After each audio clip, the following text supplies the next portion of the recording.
Hey everyone, in today's video I'm going to take you on a tour of my garden. I want to show you what's still growing in the garden. I do have to transplant a pepper plant that is growing in one of my raised garden beds. I'm going to take that up and put it in a grow bag, a fabric grow bag. I had about 5 pepper plants growing in one of my raised garden beds, but I decided that I wanted to take them up because I really need that space for some of my fall crops. Now, you know, pepper plants are going to last right up until the frost kills them, but I want to get my fall plants in the area before then. I have some soil that I started mixing up. It is topsoil, peat moss, and some compost. I'm going to plant my pepper plant in a grow bag using that soil. Now, I do plan to sow some seeds today. You can direct sow radishes, carrots, beets, and things like that. I want to show you some seedlings that I started for my fall garden. And I got them growing in my greenhouse. So this bed here in the front to the right was a bed where I planted some fairy tale pumpkins. They did really well. I planted them on the end. The only thing is they ran all around the bed and I could barely walk around there. I had it planted with some onions, so I will not do that again. I will make sure I plant any vining crops in an area where I don't have to do a lot of walking. Now, over here to the left is a second round of San Marzano tomatoes. I really love these tomatoes because they have a low water content and they're good for making sauces.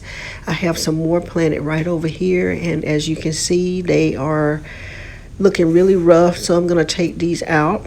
I still have a few of them left that I'm going to pull today here. These are really beefy tomatoes. This is a small version of what they really look like. As they die out, they start getting a little bit smaller and thinner, but they don't have a lot of seeds in them, which makes them really good for making paste and tomato sauces and things like that. So I'm going to take everything out of here, and I am going to be getting this area ready for another crop. I did plant about 3 or 4 different varieties of carrots, and I got them planted in this particular bed here. I have harvested quite a few of them, and I still have plenty left. I may come back in and plant some more. Now, I had my sweet peppers planted in here. I did take a lot of them out. I'm taking this one out today. I know they say it can stunt the growth, but I really need this area for something else. Now, I read that transplanting established peppers don't do as well, but here's some that I transplanted, and they seem to be doing pretty good. So in this bed, I had leafy greens. I had a lot of Swiss chard. I had some more squash, and it was just running around the bed, just like the other one. I just got tired of it, and I took it out. Now, over in the other bed where I had the tomatoes, I also planted some squash, some Waltham butternut squash, and it did really well. This is a volunteer bean that I had that was coming up from last year, so I accidentally cut it, and so this is like a bean that goes to nowhere because it's not in the soil at this point, so I really need to take this out. But my butternut squashes are doing really well, better than I expected them to do. Actually, this is the first time I got this amount of butternut squash because I really love butternut squash, and it's not really time to harvest this right now, but I am going to come back and do a video about when I do harvest these butternut squash. And as you can see, some of them are really short and stumpy, and some of them are more the traditional long shape of a butternut squash. So I noticed that when I increased my watering, that a lot of them started getting more longer instead of being short and stumpy. So I am just so happy with this harvest of butternut squash that I have gotten from these 2 plants. Now, I had one in this container. I have another one on the other side in another container that is going over this arch trellis. So, and then if you look, I have some butternut squash that are growing on the ground, and they have actually circled. I mean, they are running on the ground, which is great because they are rooting into the soil, and that is giving them the nourishment they need in order to continue growing. Even if they died out in the container bed, they still have nourishment from the soil to help them to produce more squash. Now you guys, I have leeks in this container. It's in the container with the butternut squash. I have leeks. And I also have some bunching onions that I planted, just a few of them on about 4 or 5 of them on the edge. These leeks can be harvested right now. And matter of fact, I'm going to harvest them soon because I got to get this area cleaned out for something else. I just got my original leaf planter, original green stalk here. I'm going to put some leafy greens in this green stalk. Now the area back here is an area, just don't look at it too hard. I got to clean this out. I have asparagus growing here, but I'm really not happy with the asparagus here. And I'm just going to really clean all this stuff out. And I think this is going to be the area where my green stalks are going to go. I do have another, I think it's a Perkins long okra plant. And this is an Alabama red okra plant. Over here, this is like the eggplant section, bean section / bean section. I have the Oswald eggplants. I have the Casper eggplants, which are the white oblong colored shaped eggplants. And then I have the Rosita eggplant as well. You might can see a few of the white ones here, and those are some small Caspers that are growing. The Rositas, I've never tried them before, but I do have one growing here that needs to be harvested. So I'm going to harvest that, and I have some little babies coming, small ones coming. Then I have the Chinese, I guess it's just the red noodle beans here.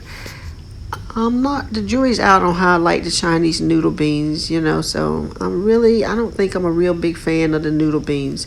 Over here is where I had some tomatoes planted, and they just, the heat just killed them out and they died out. So I'm going to plant some Brussels in this area here. I do have a squash growing here, and it is called the black futsu squash.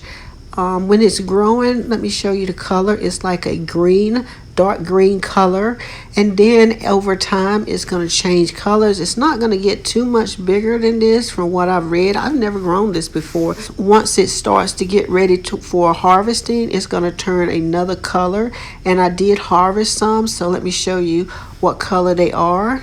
So these are some black futsus that I harvested recently, and you can see how the color changed to this beautiful color, orangey, like tangerine type color, and it's just got the lines and the grooves in it.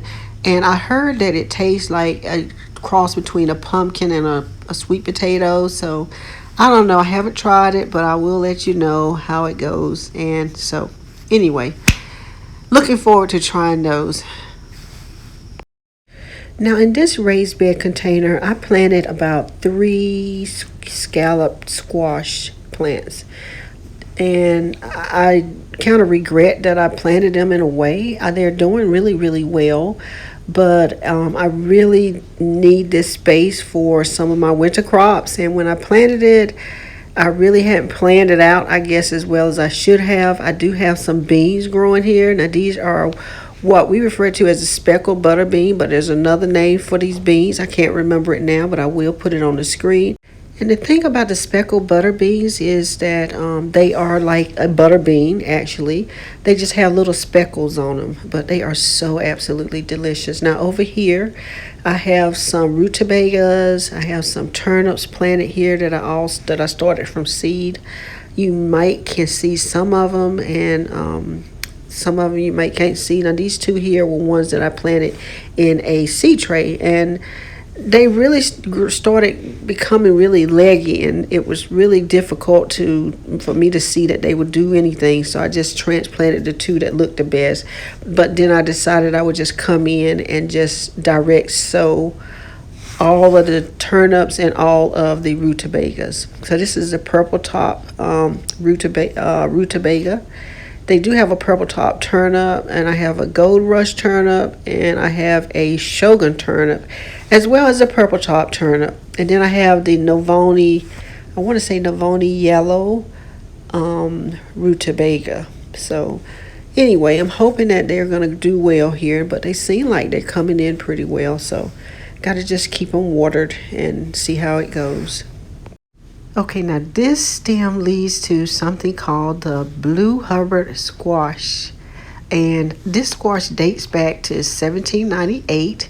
It is an irregular shaped squash. It is, wait till you see it. It looks dead right here.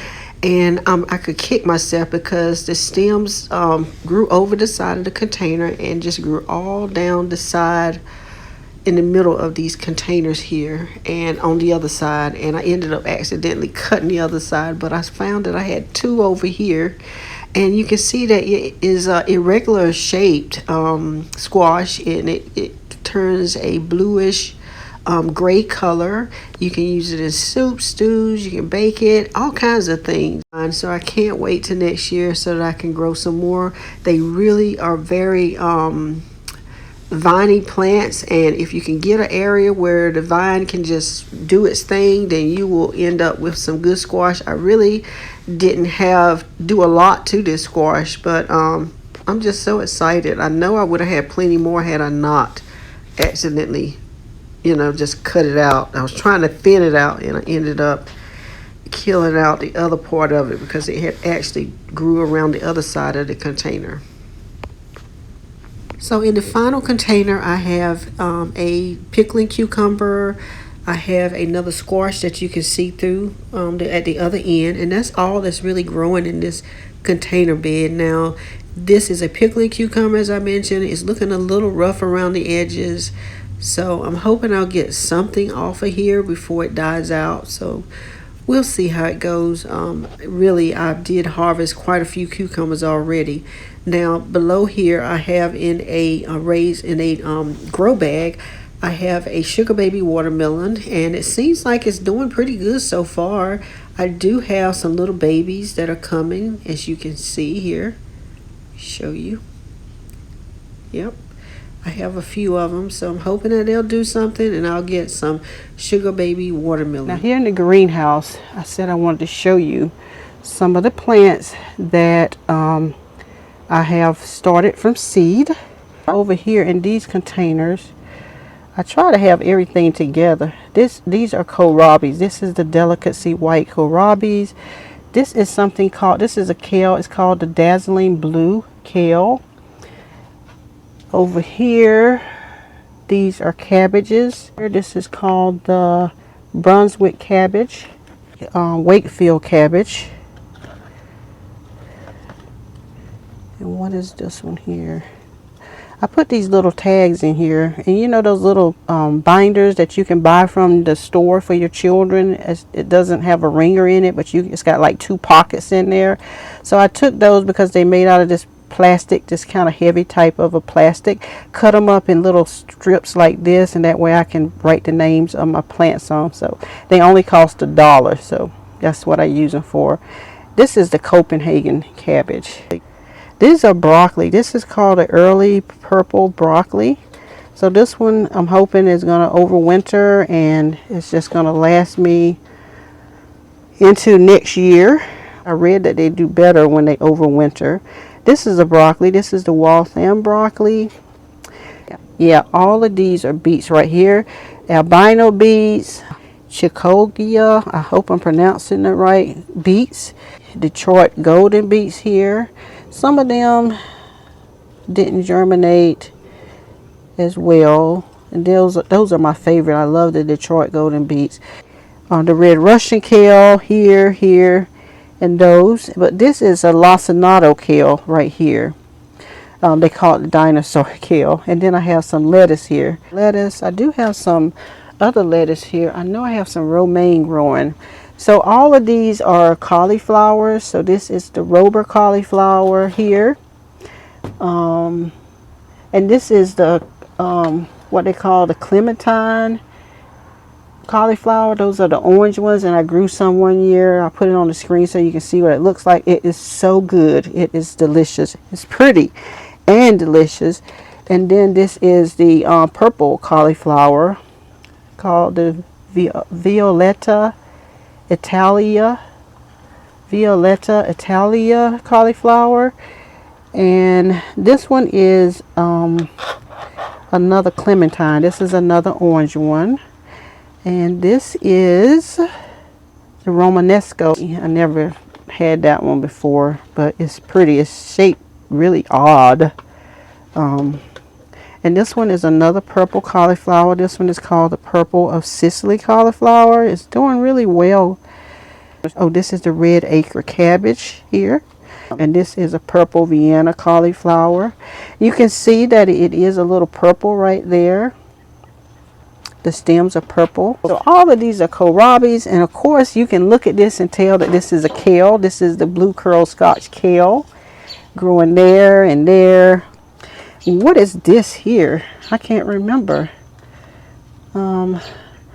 This is a Brussels. So this is the Long Island improved Brussels sprouts right there. And you know the area in my garden where I had the turnips and the rutabagas growing, that's what I'm going to put in there. I'm going to put the kohlrabis in there. And what is this? These are collard greens here. These are the Morris Heading collard greens right here. And I think this is another Morris Heading collard green right here. So that's one. And I had another one as well. So I got about 18 of those. This is some parsley that I started less than a month ago. And this is some oregano, Greek oregano that I started from seed. This is calendula. This is some ivory. What is it? Ivory white. No, this is artichokes actually. Wasn't sure if I could really wanted to start some artichokes, but this is called the ivory white artichokes. Never grown artichokes before, so not sure how they're going to do. And of course, this is some sage that I started that the same time I started the oregano and the parsley. This is calendula. I do have some radicchios in here. And here, I don't know what I was thinking, but I planted some of those mini eggplants that can go into a container. The eggplants don't get as big as the other eggplants do. So I'm thinking that I might get a few of those little eggplants, miniature eggplants, before the frost comes. So I have 3 of those that I planted here. I wasn't sure if they were going to germinate, but they did. This little plant right here, let's see what that is. This is cumin. This is a spice. So I wasn't sure what that was going to do. It did come up. I had 3 of them, but it looks like only 1 came up.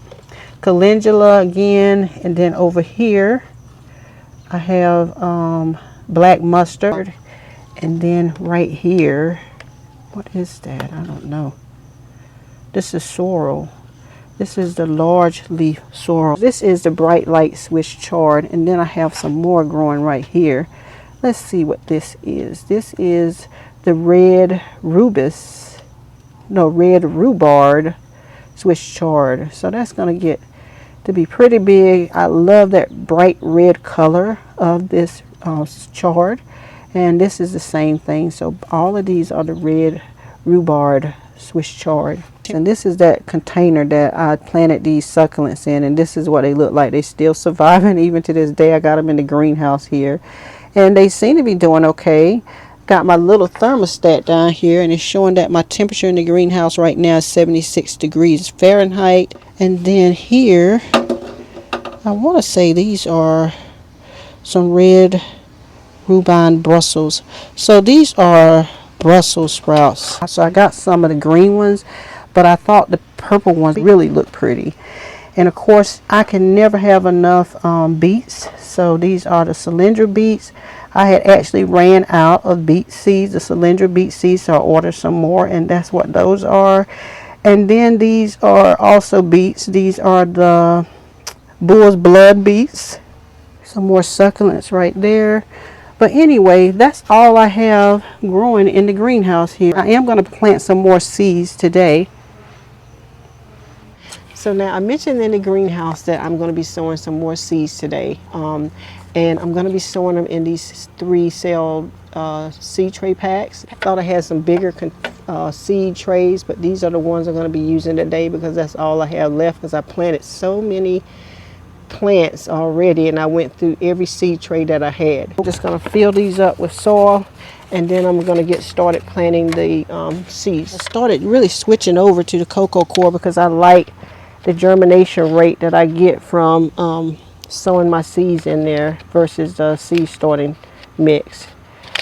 So they do have these bricks, and that's what this was. This was a seed starting brick that I purchased, and all you do is just add some water to it to get it to get from that hard consistency to what you see here now. So I'm just going to fill these up, water with soil. It's already a little damp, so from when I added that water to it.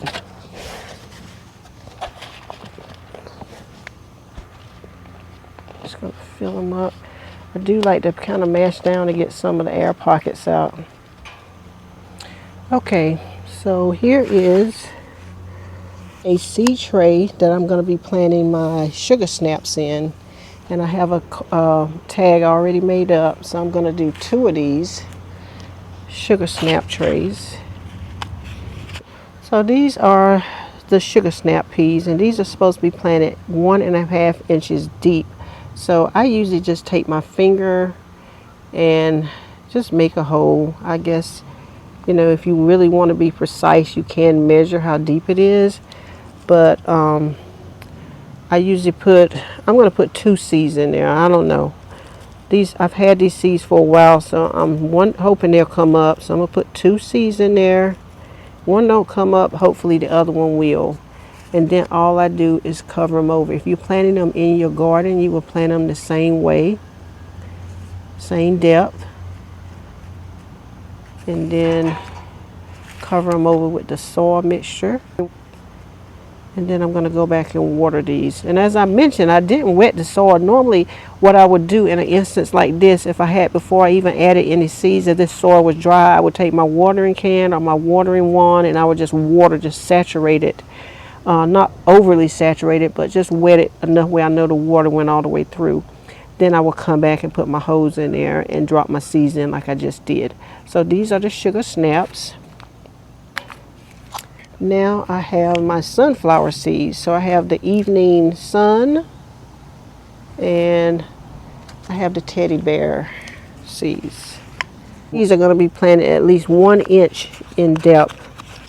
I'm not going to plant them as deep. And as you plant seeds, you'll learn just how deep to plant them. You'll learn the depth. So I'm going to put 2 in there just in case. 2, I'll put 1 in there.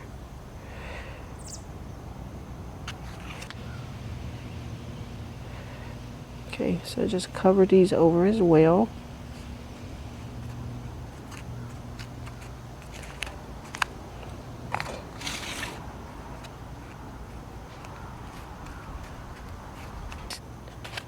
The snow peas.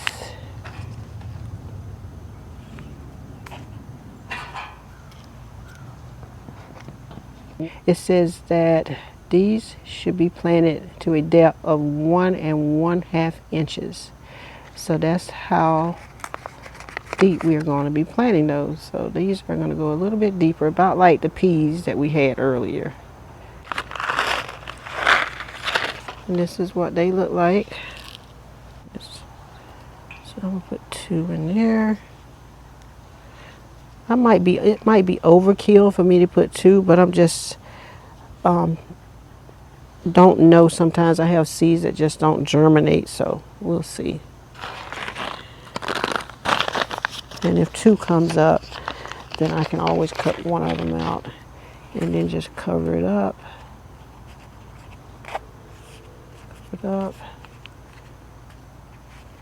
Just cover it.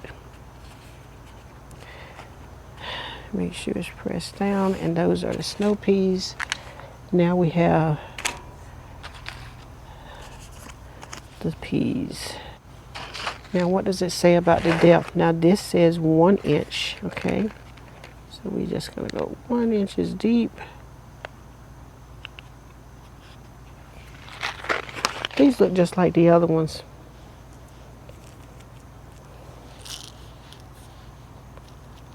So I'll put 2. What I'm going to do is I am going to take these inside and put them under my grow lights. And then once they germinate, then I will come back and put them in the greenhouse.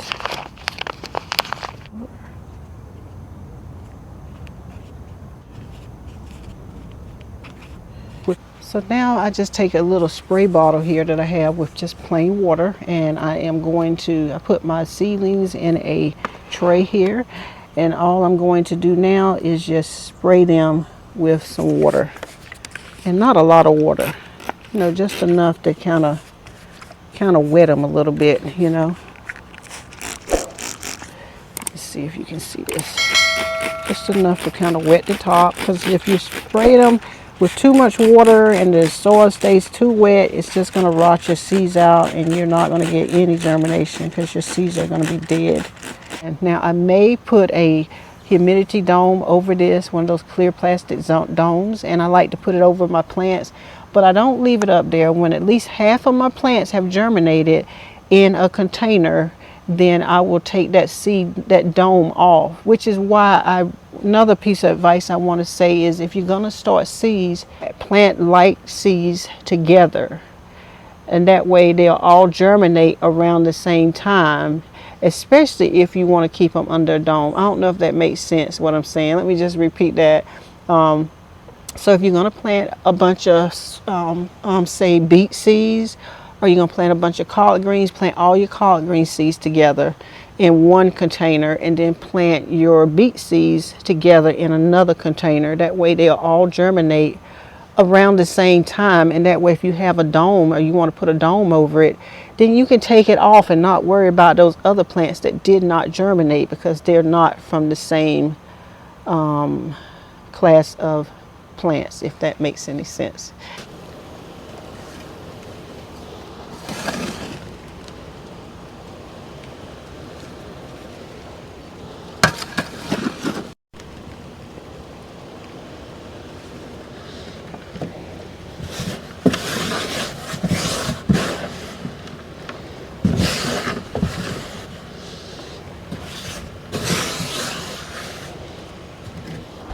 Okay, so I got everything mixed up, but I didn't get enough compost in there like I wanted, so I am going to try to add some more compost to at least the first 5 to 6 inches of the grow bag in the hole. And I'm putting some azomite dust in there, azomite rock dust in there. Mix it up really good.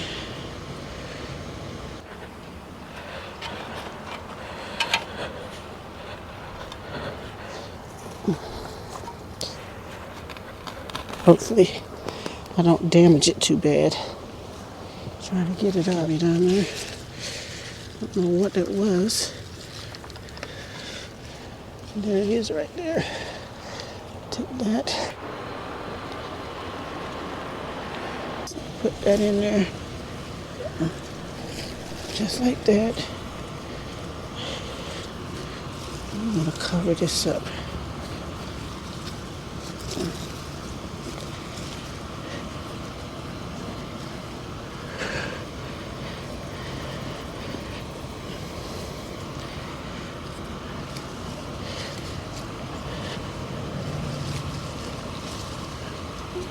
Okay.